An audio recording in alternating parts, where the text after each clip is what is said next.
All to the Spark Research YouTube channel. This is Dr. V. Chandra, Assistant Professor in the Department of ECE, SRMIST, Kattankulathur. In this session, we are going to talk something about the course Electromagnetic Theory and Interference. Primarily, we are going to focus on the questions and answers from this GATE 2024 course. So let's see. Before going ahead, let me talk about myself only. So I'm from SRM Institute of Science and Technology. You can see as per NIRF ranking 2025, the institute is ranked on 14th, just above to the IIT Dhanbad, ISM IIT Dhanbad. Okay. Okay. So why are we talking about this course? So electromagnetic theory. So this is very crucial for GATE particularly because the questions may asked in the range of 6 to 11 marks. So these marks may be the crucial for your good GATE score.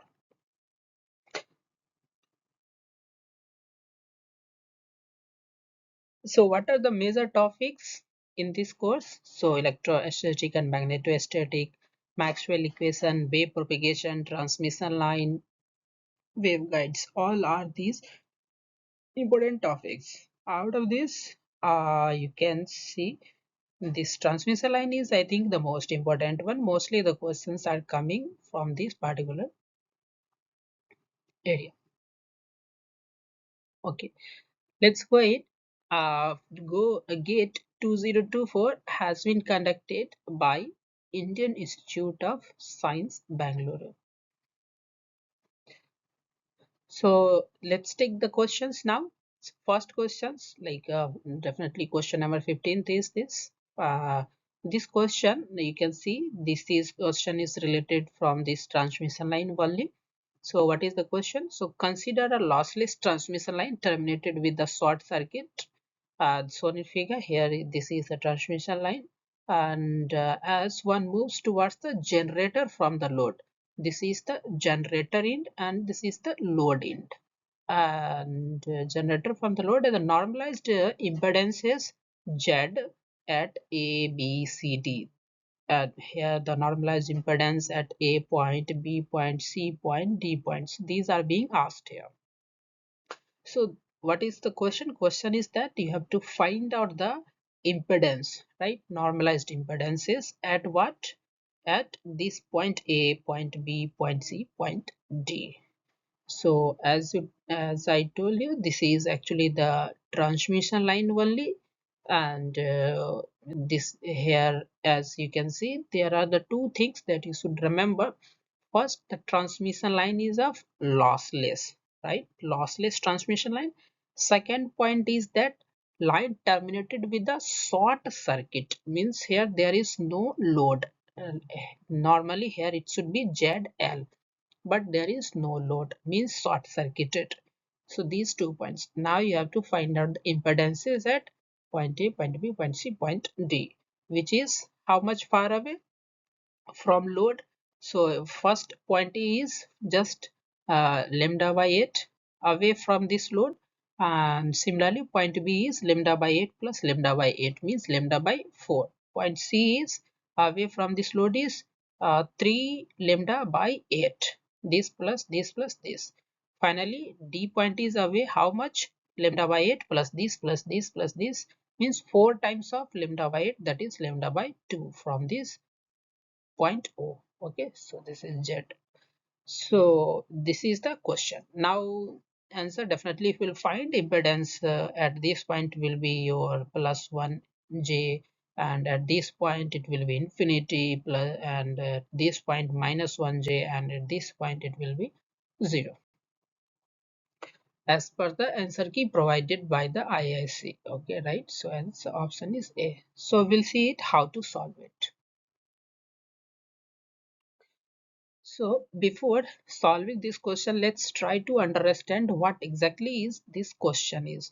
So first, what do you mean by this transmission line? So this is the very good example of the transmission line. Transmission line is nothing which will simply carry the information in terms of the voltage current, right, which will helps to transmit the information. So this is one of the transmission line cable. Okay, so here you can see there is no load line, so there is, this is the short circuited, and now you have to find out the impedance at this point, this point, this and this. The distances is from, the lambda by it has already been given in your question. So this is the problem. Answer already it has been given. Okay, so question is that how will solve these type of problems. So first, whatever the questions will come related to the transmission line, the first thing is most first and most important is the input impedance, right? So how will you find out the input impedance of this transmission line at any point, right? You may need to find out the input impedance at this point, this point, this point, or at any point. So how will you find out? So this is the most important formula. Z input is equal to ZO into ZL plus ZO tan H of gamma L divided by ZO plus ZL tan of H of gamma L. So this is valid for all type of the medium. This is lossy medium. However, in our question, it has been general, not asked for the lossy but lossless. So we'll modify the equations. Okay. So let's see. So for our particular question, the transmission line has been specified as this is the what type of transmission line? Lossless. Okay, so since this is lossless, so this is for lossy medium. This is the most general formula. Okay, right? So now for lossless means your alpha will be, there is no loss, right? So alpha will be 0, and so make it general. So gamma is nothing, alpha plus j beta, just replace and you will get this equation, right? And so finally your j will be come out, and your equation will be modified. Now there is j z naught then beta of L. Beta is nothing, beta is your twice pi by lambda. So this equation is valid for lossless medium, right? So this equation will help you to find out the input impedance for any lossless medium. Now one more thing, in the question it has also mentioned that uh, the transmission line terminated with a short circuit, right? So short circuit means what? Short circuit means your load line, that is ZL equal to 0. So here ZL will be 0 and also here ZL will be 0. So what will be the final equation? So Zn now equal to J Z naught tan of beta L. So this is the final equation which we are going to use to find out the input impedance. Why is it so? Just replace ZL equal to 0 and 0 plus this quantity divided by ZO, and ZO will be cancelled out. ZL here it will be 0, and so this finally this quantity will remain, that is this one. Okay, so this will be used to find out the input impedance for this particular case, means lossless transmission line which is terminated with a short circuit, right? ZL equal to 0. So this is the final. Also from the transmission line, mostly questions may also come related to the voltage reflection coefficient. So this is also the most important formula. You may remember just for your reference. Similarly, for your S parameter, you can calculate. So tau, that is voltage reflection coefficient, you may calculate using the ZL minus ZO divided by ZL plus ZO, where ZL is load impedance and ZO is a characteristic impedance of that particular transmission line. S is nothing, S parameter, which can be calculated by using the ratio V max by V mean or I max by I. Also, it can be calculated 1 plus tau L divided by 1 minus tau. Right? These are just for your information. These things are not related to this particular question. Only these three important parameters are from transmission line. That's why I have covered here. Nothing more than that, right? Okay, so how to solve here? So we are going to use this equation to find out the input impedance. So how we'll find out now? So Z in already J tan beta equal to nothing. Beta is equal to twice pi by lambda. L is the distance. So L is how much? For point A, L will be lambda by 8. Point B already we have mentioned. So for point B, lambda by 8 plus lambda by 8, that is lambda by 4. Point C, 3 lambda by 8. Point D, 4 lambda by 8, like that. Okay. So put this value L is equal to lambda by 8, and get the value. So Zn will be J tan twice pi by lambda into lambda by 8. So lambda cancel out, twice pi by 8, that is pi by 4. So 10 by pi by 4 is nothing, 1. 10. Similarly, put the value L is equal to lambda by 4 and get the value of this value, and you will get the 10 pi by 2, that is infinity. Similarly, you can get all these values, right? Z in at different lengths. So these are the final values that has been asked in the question. So what are the values? At A, this is 1J. At B, this is infinity. At C, this is minus 1J. At D, it is 0. So your answer is option A. Let's go to the next question. Here is another question. So question number 16. What is this? So let I and J be the unit vectors along the xy very normal respectively. At A be the positive constant. Which one of the following statement is true? F1 is given, so two vectors are there, F1 vector, F2 vectors. Now it has, like, from option only you have to identify, like F1, F2 both are electrostatic field. F1 is electrostatic, F2 is electrostatic, or none. So what exactly have to do? We have to find whether F1 is electrostatic or F2 is electrostatic or both or none, right?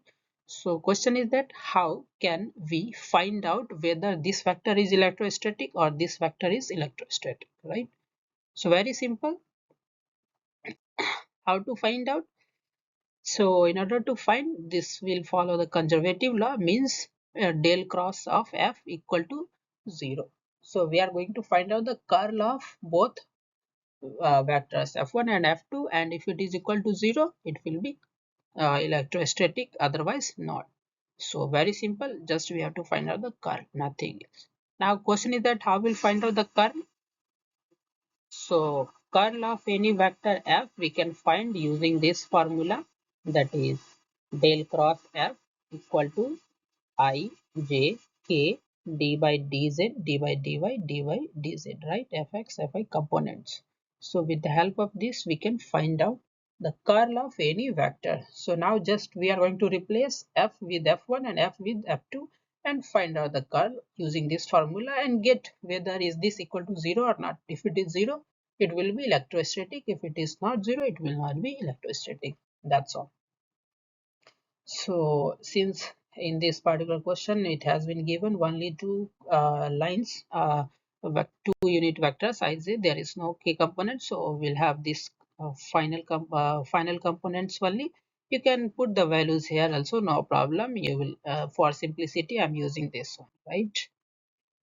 So for your question, like, you can also change x, y with p and q, nothing. These are the simple things. So put the values of your quantities here, and whatever the components along with I, j and k, and get the values. So curl, finally if you get the curl of f1, you will get 0, that is a minus a, since dq by dx and dp by dy. Similarly, curl of f2, it will be the minus 2a. So what does it mean? Since curl of vector f1 is equal to 0, so this is electrostatic, and since curl of f2 is not 0, so this is not electrostatic, right? So this is conservative and this is not conservative. So answer is finally your B. Okay, now let's go to the another question. So in this question, a uniform plane wave with electric field is given. This one is traveling in the air, right? Some examples, your Y signal is also propagating in the air, right?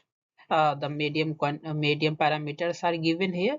In the x direction, suppose it is also incidenting on the ideal electric conductor. Electric conductor, maybe your aluminum, copper, all are the electric conductor only. Conductivity is given very high, infinity very high, at x equal to 0. Now what to find? you have to find the position of the first null of the total magnetic field in the air, right? So where your magnetic field will be 0, that is the first null. Of course, magnetic field will vary something like sinusoidal, but where will the 0 at the first time? So that location you have to find, right? As per answer key, your answer should be the minus 3 by 4. So let's find out. This is the the your electric field, suppose, and this is the wall. Exactly, your suppose sound wave is traveling in the air and it is incidenting on the conductor. This is suppose your conductor, and now you have to find the exactly where the magnetic field is 0. So in the already the wave is propagating in transverse electromagnetic field, that is TEM mode, in the air. So definitely your electric field and magnetic field both are transferred. So let's find how where exactly your magnetic field will be 0. So as for answer key, your answer is minus 3 by 4. That is x will be equal to the 0.75 meter. Okay. So first thing, what you have to find out the wave, that is what type of wave. So as per the question, this is varying in the exponential, that is e to the power minus j beta x. Beta is nothing, beta is equal to already given twice pi by 3 in your question only, and also beta should be equal to the twice pi by lambda, means lambda should be equal to the 3. So as we got the value of lambda from here only, now for electric fields forms a standing wave with the null 0 at the boundary surface at x is equal to 0, and magnetic field also form a standing with the maximum at the boundary surface at x is equal to 0. And so initially your magnetic field is maximum, that is x equal to 0, and now we have to find where this will be minimum and electric field will be the maximum. So in order to do so, your total magnetic field intensity is going to follow the cosine. Why cosine? Because maximum is at x equal to 0. So cos 0 is 1 already, maximum, and cos 90 is equal to 0. That is cos pi by 2 is equal to 0. So minimum will be there. Now for this particular, so this one should be the 0. That is our objective, because once the cosine function will be 0, ultimately your magnetic field will be the 0, that is null. So just replace your beta is equal to how much? Twice pi by lambda, and lambda is 3. So twice pi by 3 into x is equal to 0, and is equal to 0 means pi by 2. So twice pi by